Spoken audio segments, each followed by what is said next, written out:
Hey guys, Veronica, Andrew, and Nate here. We are Foodies Watching Movies, a podcast dedicated to awesome movies, great food, and that's about it.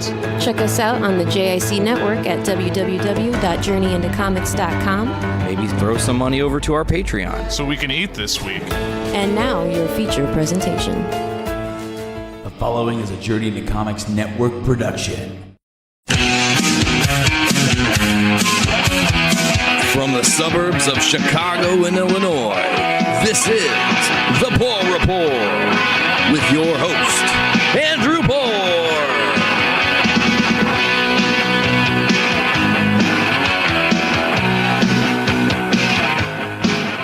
Welcome back, ladies and gentlemen. Welcome to episode 43 of the Puhr Report. As always, I am your host, Andrew Puhr, and I want to thank you for joining me here on this hot day if you are in the Midwest.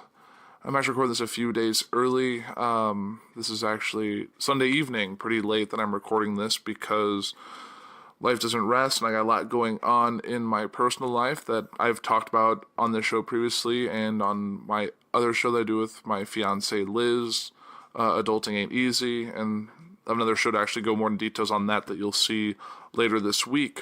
But trying to think about what to actually talk about on today's show, and I didn't really have time to get through some articles. I thought something interesting to do, and something I really haven't done on the show before, was to have this be a Twitter-centric episode, and I'm going to go through all of the tweets that Trump posted since my last episode. And there's going to be a lot of them, and I'm just going to read through them, some of them for the first time, and provide my color commentary. So it may be a short episode, it may be a long episode, I'm not sure. Kind of see how we get into this. So just bear with me and I'll see where this thing goes. I'm fighting a little bit tired because it's almost midnight and I'm fighting a dying phone battery. So it's always fun when the shows are a little unscheduled. There's still a little more openness. So I'm going to jump in. This is Trump's tweet from 6 days ago. And it says, "Thank you, Prime Minister Lee Hsien-loong," which I'm guessing is the Prime Minister up coordinate the Korean summit with North Korean dictator Kim Jong-un. And then it goes on a tweet, "Meetings between staff and representatives are going well and quickly, but in the end, that doesn't matter. We all know soon whether or not a real deal, unlike those of the past, can happen." Then he goes to, "Stock market up almost 40% since the election, with $7 trillion of U.S. value built throughout the economy, lowest unemployment rate in many decades, with Black and Hispanic unemployment lowest in history, and female unemployment lowest in 21 years. Highest confidence ever." He really likes to just tout little bullet point facts. Stock market up 40%. $7 trillion of U.S. value. Lowest unemployment rate in many decades. Black and Hispanic unemployment lowest in history. Female unemployment lowest in 21 years. It's just a lot of information. It seems kind of jumps from one thing to the next, to the next, to the next. And it's great. I know unemployment is down, stock market is up, so those are good things.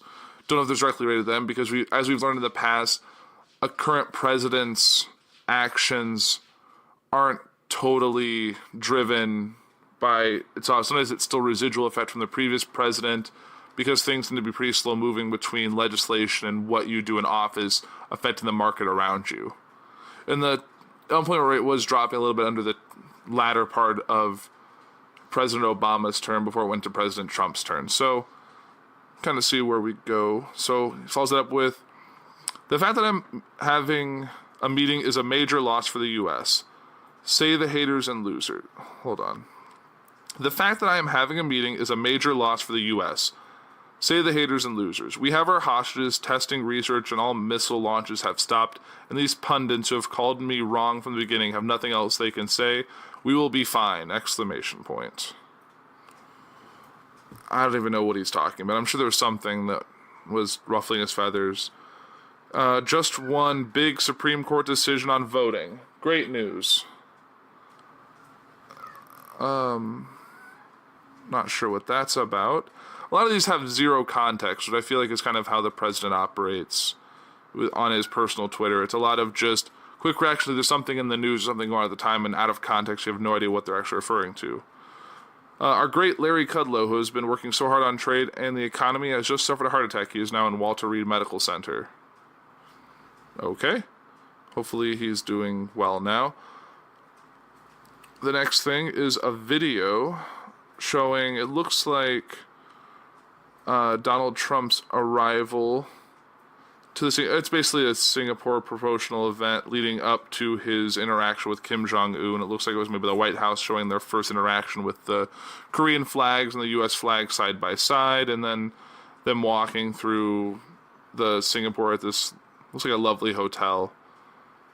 Actually, I looked this up. Kim Jong-un was only like 35 years old, so there's very interesting.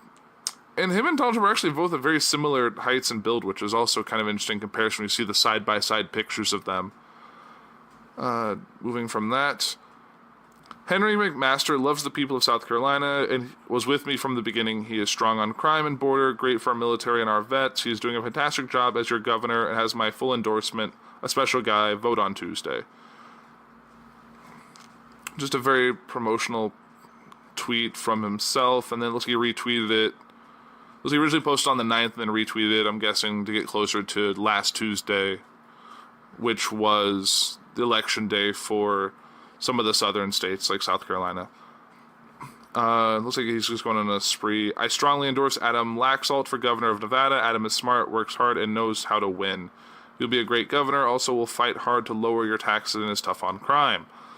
Mark Stanford has been very unhelpful to me in my campaign to Make America Great Again, or MAGA. He is MIA and nothing but trouble. He is better off in Argentina. I fully endorse Kate Arrington for Congress in South Carolina, a state I love. She's tough on crime and will continue our fight to lower taxes. Vote Katie. So this is just him going through a couple tweets supporting random lower-level government candidates. Don't know the whole thing about Mark Sanford in Argentina. I don't know if he's from there or thinks he should just go there. Don't have a whole lot of context on this either. Seems to be he's just likes candidates who are tough on crime and will lower taxes. But tax bill didn't really lower it. It's a whole other thing. Heading back home from Singapore after a truly amazing visit, great progress was made on the denuclearization of North Korea. Hostages are back home. We'll be getting the remains of our great heroes back to their families. No missile shot, no research happening, sites closing. Okay. Oh, sites closing. Got along great with Kim Jong-un, who wants to see wonderful things for his country. As I said earlier today, anyone can make war, but only the most courageous can make peace. Singapore Summit.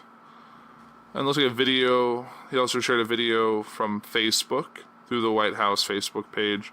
A story of opportunity. The picture, I'm not going to go to Facebook to look that up, but the picture just shows both of them each on different sides of a table.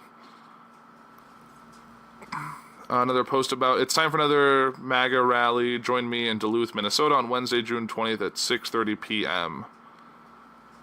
That's one thing I've never quite understood about a sitting president doing rallies. To me, it's a campaign thing. Like, it's too soon to run for 2020.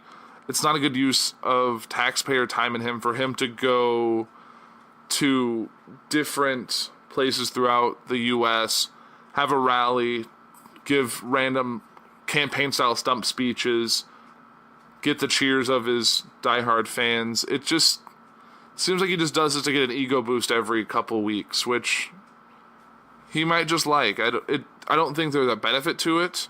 I don't know the audience or the size of the audience. I'm sure he does, but it seems he likes and he actually sells tickets from the looks of it, maybe. I'm just curious. I'm going to go to the link here to see. Oh, no, it doesn't cost, but you have to register through Trump's website to get tickets, and it's probably a way to get advertising and stuff like that to show up. I know I did that I was curious, and then I got bombarded with texts from Donald Trump, from quote-unquote Donald Trump, but I'm guessing it's just campaign offices to donate money, so definitely don't sign up or put your phone number on any of those things, because you will get spammed. Next tweet is, there's no limit to what NOCO can achieve when it gives up its nuclear weapons and embraces commerce and engagement with the world. Chairman Kim has before him the opportunity to be remembered as the leader who ushered in a glorious new era of security and prosperity for his citizens. And it also includes a picture of them signing their peace agreement or whatever they want to call that. I want to thank Chairman Kim for taking the first bold step toward a bright new future for his people. Our unprecedented meeting, the verse between an American president and a leader of North Korea, proves that real change is possible.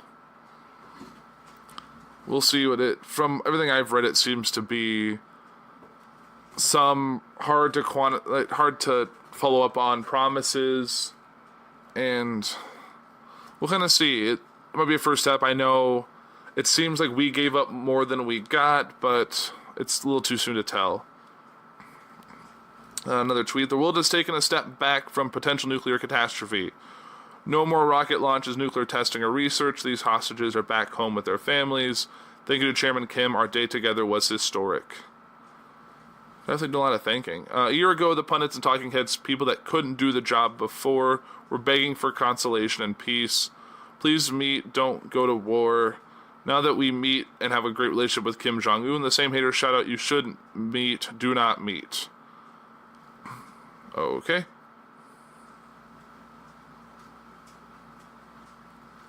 Alright, to the next day. My political representatives didn't want me to get involved in the Mark Sanford primary, thinking that Sanford would win easily. With a few hours left, I felt Kate was such a good candidate and Sanford was so bad, I had to give it a shot. Congrats to Katie Arrington. So, a candidate that he endorsed yesterday on those tweets. Looks like she won. Robert De Niro, a very low IQ individual, has received too many shots in the head by real boxers in movies. I have watched him last night and truly believe he may be punch drunk. Quote unquote punch drunk. I guess he doesn't. Follow-up, and then the follow-up is because it trails off ... I guess he doesn't realize the economy is the best it's been, with employment being an all-time high and many companies pouring back into our country. Wake up, Punchy. Proving again that Trump, when he doesn't like someone, gives them a funny nickname. And it's kind of interesting how just last year, Kim Jong-un was Little Rocket Man, and now he's thanking Chairman Kim Jong-un. So it shows that when you're nice to him, you get your normal name, but when you're mean to him, he gives you a funny nickname, like Punchy. And all Robert De Niro said, I watched the little clip, all he just says when he goes up at the Tonys was, fuck Donald Trump.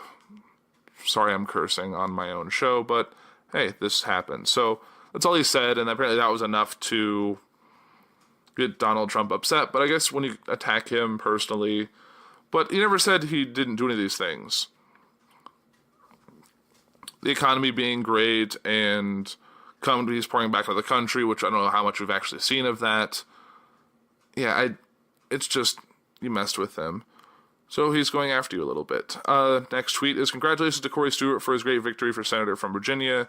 Now he runs against a total stiff, Tim Kaine, who is weak on crime and borders and wants to raise your taxes through the roof. Don't underestimate Corey, a major chance of winning. Tim Kaine, for those of you who remember, was the VP candidate on Hillary Clinton's ticket in the 2016 election. And Corey Stewart, I guess, is another guy, senator from Virginia, who's just running against him and has Donald Trump's endorsement, obviously, because he's a Republican. And I'm sure it would really stroke Donald Trump's ego if Tim Kaine lost to someone he endorsed. Follow-up tweet is, just landed a long trip, but everyone can now feel much safer than the day I took office. There's no longer a nuclear threat from North Korea. Meeting with Kim Jong-un was an interesting and very positive experience. North Korea has great potential for the future. I don't think one meeting over a few days you can say that North Korea is no longer a nuclear threat. Because they can say whatever they want, but you didn't see them dismantling it in person. That site could be one of many that the one they actually did destroy. I think it's too soon to call it. You should be cautiously optimistic at best in that situation. Another tweet. Before taking office, people were assuming that we were going to war with North Korea. President Obama said that North Korea was our biggest and most dangerous problem. No longer. Sleep well tonight. Like I said before, this is a little too optimistic and hopeful. Another tweet, we save a fortune by not doing war games as long as we are negotiating in good faith, which both sides are. Do we know that, though? That's just assuming that they're not playing games, which you don't know. You can't confirm all of this. Yeah, that's just it's a little too soon for any of that. The U.S., together with Mexico and Canada, just got the World Cup. Congratulations, a great deal of hard work. And this, congratulating Mexico and Canada in the same thing for the World Cup, even though he is holding immigrant children captive, so to speak. I don't know what exactly we're doing. It seems like a mess. I know they were separating. I talked about in earlier shows, and I don't know how they're not getting deported back. I don't know all the details here, but... And then he's also went after Justin Trudeau just last week, so congratulating both countries for getting the World Cup. I don't know, just general optimism. Let's see, another tweet. Oil prices are too high. OPEC is at it again. Not good. I do agree, oil prices have been skyrocketing. I know up here in the Chicago area, there are 330, 320, 309. They're just jumping all over the place, but I liked it a lot better when they were back under $3. Okay, another tweet. So funny to watch the fake news, especially NBC and CNN. They are fighting hard to downplay the deal with North Korea. 500 days ago, they would have begged for this deal. Looked like war would break out. Our country's biggest enemy is the fake news, so easily promulgated by fools. I want to ask him to spell that word. I'm very curious, because I don't think he can. I don't think I've actually ever heard him say that word in person. Let's see. Senator Claire McCaskill of the great state of Missouri flew around in a luxurious private jet during her RV tour of the state. RVs are not for her. People are really upset, so phony. Josh Hawley should win big and has my full endorsement. Another endorsement of a candidate. Congratulations to Danny Tarkanian on his big GOP primary win in Nevada. Danny worked hard and got a great result, looking good in November. Congratulations to Kevin Kramer on his huge win in North Dakota. We need Kevin in the Senate, and I strongly endorse him. Heidi voted no on our tax cuts and always will vote no when we need her. Kevin is strong on crime and border, big on cutting taxes. So looks like this is the Republican primary, and Kevin Kramer has an endorsement, and Heidi, who he doesn't tag here, is somebody who just wants to get rid of, someone that's more in his bag to get his agenda through. The Republican Party is starting to show very big numbers. People are starting to see what is being done. Results are speaking loudly. North Korea and our greatest ever economy are leading the way. Now to 3 days ago. Now that I am back from Singapore, where we had a great result with respect to North Korea, the thought process must sadly go back to the witch hunt, always remembering that there was no collusion and no obstruction of the fabricated. No crime. I don't understand that sentence. Of the fabricated, no crime. So if it's fabricated and it's no crime, fabricated means you're faking something, no crime means it's not crime. So if you're fabricating no crime, that means there's crime? That sentence is a little confusing. And I'm at 2% battery, and I'm hoping I can get through all this before my phone dies, so otherwise it'll get very interesting. Okay, so the Democrats make up a phony crime, collusion with the Russians, play a fortune to make the crime sound real, legally leak Comey, in parentheses, classified information so that a special counsel will be appointed, and then collude to make this pile of garbage take on life in fake news, exclamation point. That's just a lot of word vomit. Basically, he's just really wants this investigation to end, and I don't think it's going to end without any... I don't think it's going to end anytime soon. The only time it's going to end is if there's an actual results and something to present forward. And we saw what's going on with people close to him that have already been involved in this investigation, so we'll kind of see where the rest of this goes. This leaves New York Democrats and their now disgraced and run-out-of-town AG Eric Schneiderman are doing everything they can to sue me on a foundation that took in $18.8 million and gave out to charity more money than it took in of $19.2 million. I won't settle this case. Exclamation point, ... Schneiderman, who ran the Clinton campaign in New York, never had the guts to bring this ridiculous case, which lingered in their office for almost 2 years. Now he resigned his office in disgrace, and his disciples bought it when we would not settle.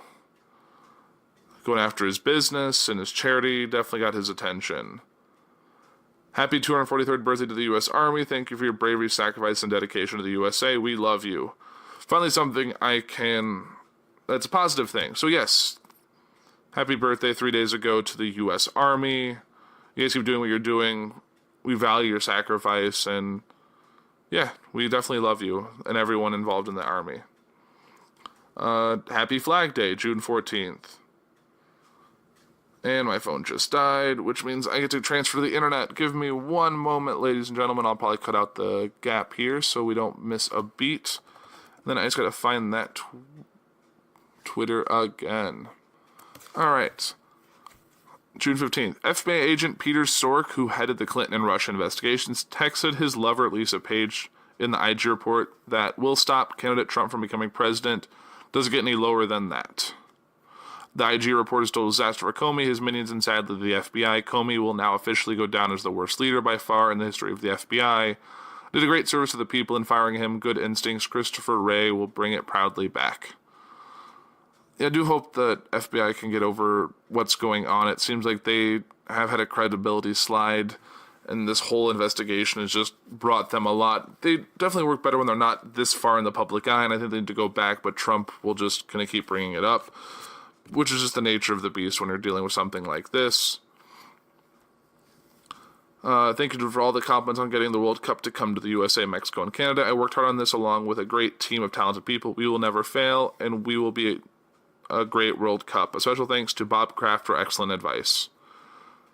USA job numbers are the best in 44 years. If my opponent, the Democrats, had won the election, they would have raised taxes substantially and increased regulations. The economy and jobs would have been a disaster. But would they have? The world will never know. Wow, the highest rated by far morning show, Fox and Friends, is on the front lawn of the White House. Maybe I'll have to take an unannounced trip down to see them.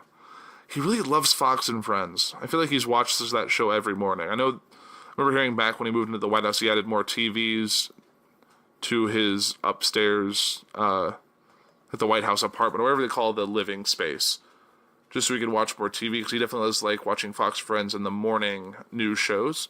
Why in the world didn't Barack Obama fire this guy, Comey? Asked Mark Levin. Don't know who Mark Levin is. I'm guessing he's the guy on Fox Friends. And then he retweeted Fox and Friends at Jason in the House. All of this started because Hillary Clinton set up her private server. Another retweet of Fox and Friends. Jason in the House, anything Mueller's doing with his investigation is tainted by the anti-Trump FBI agents. Another retweet of Fox and Friends. The DOJ IG report is 562 pages of nothing but bias and animus. Another retweet of Fox and Friends. This is one of the most damning rebukes of the FBI that I think we've ever seen. At Jason in the House. Another retweet of Fox and Friends. DOJ IG report finds that an FBI lawyer told a bureau employee "Viva la resistance" after President Trump was elected. Another retweet of Fox and Friends. IG report bombshell anti-Trump FBI agent Peter Strzok texts his lover Lisa Page will stop Trump from becoming president. Donald Trump another retweeted for that from Fox and Friends. Donald Trump was 100% right to fire James Comey. Quote by Mark Levin. Could he not retweet Fox and Friends? I mean, you shouldn't show media bias just to someone that shows positive things about you. But that's just what seems to be happening. Another tweet. Wow, what a tough sentence for Paul Manafort, who has represented Ronald Reagan, Bob Dole, and many other top political people and campaigns. Didn't know Manafort was the head of the mob. What about Comey and Crooked Hillary and all of the others? Very unfair. What does Hillary Clinton have to do with all of this? Can you just stop talking about her? She didn't win. Can we move on from that? I don't care that she didn't win. Really don't care that Trump won. I'm sick of him bringing Hillary Clinton back up. It's been 2 years since the election. We can just let it go. But I don't think he'll do that. And Paul Manafort, yes, got a sentence, and his lawyers left him, and now he's going to work out probably a deal, and we'll see what comes of that. Another tweet. I had a great relationship with Angela Merkel of Germany, but the fake news media only shows the bad photos, implying anger of negotiating an agreement where I am asking for things that no other American president would ask for. And it shows some pictures of, looks like, happier pictures showing Angela Merkel, Justin Trudeau, Donald Trump, and Bolton from the president's cabinet, and a couple other pictures that show definitely happier proceedings.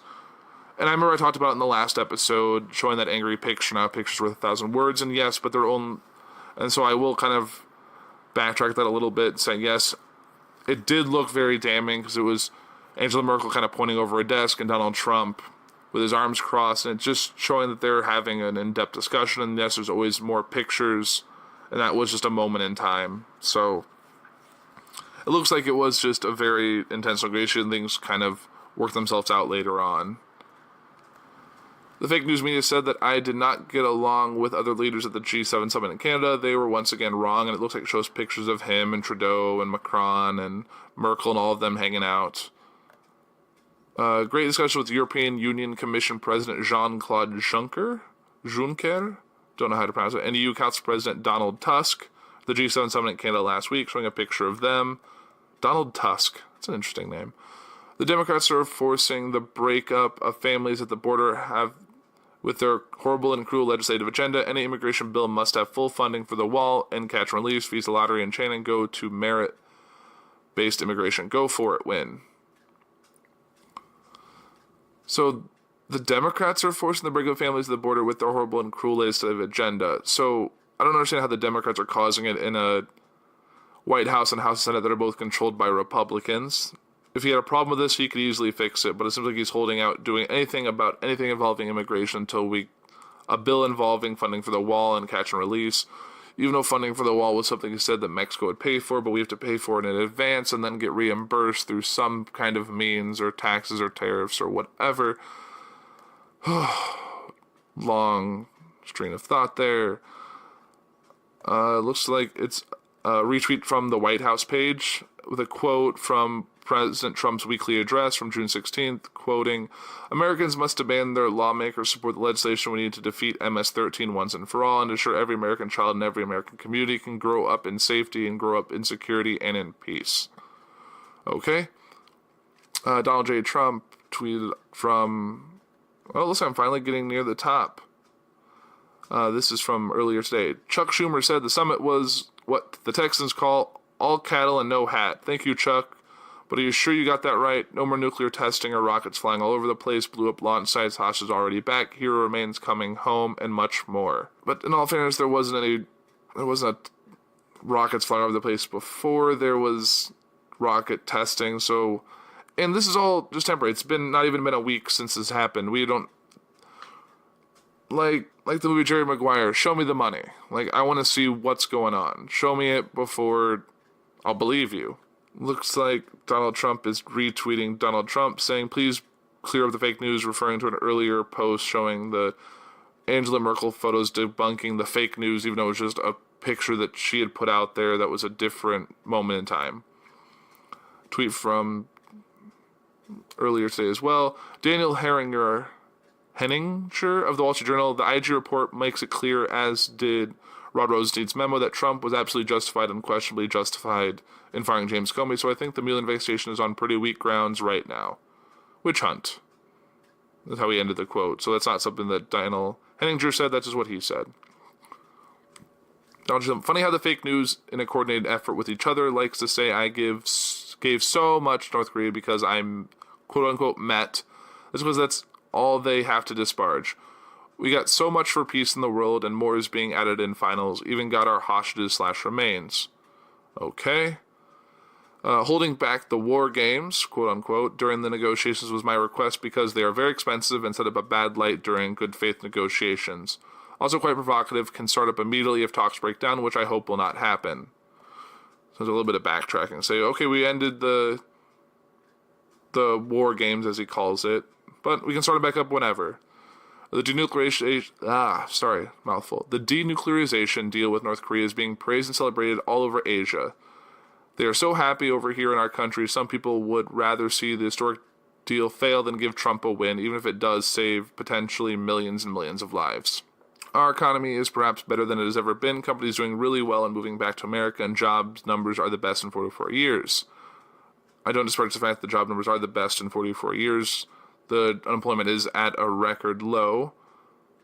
But is it better than it's ever been? And are a lot of companies really moving back? That's still to be determined. Washington Post employees would go on strike because Bezos isn't paying them enough. I think a really long strike would be a good idea. Great idea, sorry. Employees would get more money and would get rid of fake news for an extended period of time. Is WAPO a registered lobbyist? No, but the NRA is. But I think he just has a beef with Jeff Bezos, as we know. He owns the Washington Post and is also the CEO of Amazon. So, yeah, not a big fan of Donald Trump and vice versa. I've had to beat 17 very talented people, including the Bush dynasty. Then I had to beat the Clinton dynasty, and now I have to beat a phony witch hunt and all of the dishonest people covered in the IG report, and never forget the fake news media. It never ends. It really doesn't. Democrats can fix their forced family breakup at the border by working with Republicans on new legislation for a change. This is why we need more Republicans elected in November. Democrats are good at only 3 things: high taxes, high crime, and obstruction. Sad! Exclamation point. I think Democrats are better at a few more than those 3 things. The Republicans have their own problems too, but that's neither here nor there. Retweet from an earlier post I think I read about. My supporters are the smartest, strongest, most hardworking, and most loyal that we have seen in our country's history. It is a beautiful thing to watch as we win elections and gather support from all over the country. As we get stronger, so does our country. Best numbers ever. Your supporters are the smartest, strongest, most hardworking, and most loyal that we have seen in our country's history. 1776, my friend. Definitely I think there was some smarter, stronger, more hardworking, more loyal people back then. And probably since then. I know there's been phases, but in the whole history of the country, no. The IG report totally destroys James Comey and all of his minions, including the great lovers Peter Stork and Lisa Page, who started the disgraceful witch hunt against so many innocent people, will go down as a dark and dangerous period in American history. Okay. Witch hunt! In all caps, an exclamation point. There was no Russian collusion. Oh, I see. There was no Russian collusion, so now they look for obstruction on the no Russian collusion. The phony Russian collusion was made up hoax. Too bad they didn't look at crooked Hillary like this. Double standard! Exclamation point. If he really not worried about this Mueller investigation and the Russian collusion, he would just stop talking about it. I think it bothers him so much, that's why he just won't let it go, because if we just let it go, it would fall out of public attention. But he keeps bringing it up and keeps bringing it up and keeps bringing it up. And why? I don't get the point. And they post Happy Father's Day from the White House. Yes, Happy Father's Day to all you fathers out there as you listen to this. Why was the FBI giving so much information to the fake news media? They are not supposed to be doing that, and knowing the enemy of the people, fake news, they put their own spin on it. Truth doesn't matter to them. You really hate the FBI and the fake news media, as you think, or the mainstream media, or however you want to. Basically, everyone but Fox News is mad, and Fox News is almost like state-run media in some aspects. Why was the FBI's 6th loser, Peter Stork, working on the totally discredited Mueller team of 13 angry and conflicted Democrats when Stork was giving crooked Hillary a free pass, yet telling his lover lawyer Lisa Page that will stop Trump from becoming president? Witch hunt. Man, he's really going after Stork in these last couple of days. And Mueller's team is not all Democrats either. It's mostly Republicans, but it doesn't feed a tweet to get the public attention. Democrats should get together with their Republican counterparts and work something out on border security and safety. Don't wait until after the election because you are going to lose. I do agree they need to get something solved on that sooner rather than later. And the last tweet that's been posted was from just a few hours ago. By the time you listen to it, it'll be a couple days back. Is the highest level of bias I've ever witnessed in any law enforcement officer. Trey Gowdy on FBI's own Peter Stork. Also remember that they also worked for Slippery James Comey and that Comey is best friends with Robert Mueller. Really sick deal, isn't it? Slippery James Comey. Okay, he really likes his names. And the funny thing is when you're on Donald Trump's page, the who to follow recommendations on the right are James Woods, Ivanka Trump, and Fox News. And that says a lot. So, yeah, that was just my trip down Donald Trump's Twitter library and his tweets that are actually going to be stored in posterity for the rest of our days, because any public information transported by a president, like I talked about last week with the memos, all that stuff that gets ripped up, and there's people who are hired and paid decent money to tape stuff back together. His tweets will be documented for scholars to study years and years from now, and definitely don't envy those people. But that's a lot of Trump talk for today, and that was basically what I wanted to talk about, and we're already at 35-ish minutes now, so that's a good stopping point. I want to thank you all for listening as I went through this long string of tweets. Hopefully I'll get something done over the weekend to have a nice, normal show for you. Maybe not have a special guest. It's a little too soon to tell, but I'm going to try and have a guest. I'm only going to go about that because I don't know how likely it is to happen, but I'm optimistic. But in the meantime, you can check me out on social media at the Puhr Report. I know I've been a little bad about posting lately, but I'm going to try and make up for that soon. Also, you can check out all the other shows on our network at journeyintocomics.com, or you can also subscribe to our Patreon to get early access to all of our shows and access to exclusive content and exclusive shows that are coming down the pipe, like Brews with Babes, which I hear is really good, which is a show that you saw a while back in the Fool's Week show involving Lauren Millian, who's a co-host of Foodies Watching Movies, talking with some friends about beer, which is always fun. I know I went through a month or two back. I binge listened to all the Brews with Dudes episodes, which is a treat, and I learned a lot. And I tried a couple interesting beers since then that some I didn't like, some I've liked, but exposing yourself is a part of the thing. And it wouldn't be a show on the JC Network if they didn't talk about that. And it also wouldn't be a show on the JC Network if they didn't thank the Podfather himself, Nate Phillips, for making all of this possible, because we really couldn't do it without you. You've allowed a lot of new shows to foster and grow, and as we've gone through all of this, we've seen a lot of changes, and we're definitely on an upswing, and we wouldn't do it without him at the helm. So definitely shout out to him. But yeah, back to the Patreon. You can get early access to all that or exclusive content at patreon.com/journeyintocomics. But that does it for this week. Definitely keep doing your research out there, guys. Don't take what I say as gospel or all the news you need to take in. Definitely do the news for yourself. Read it, research it, go to a bunch of different articles, do what I do and go on Google and search different topics and get all the articles and information about there you can. And just keep learning. That's what we're here for. That's how we survive as Americans, as people, as humans in this world. So keep going out there, do that. And that's really the Puhr Report for this week. Thank you for listening. I am Andrew Puhr. Have a great week, guys. I really mean it.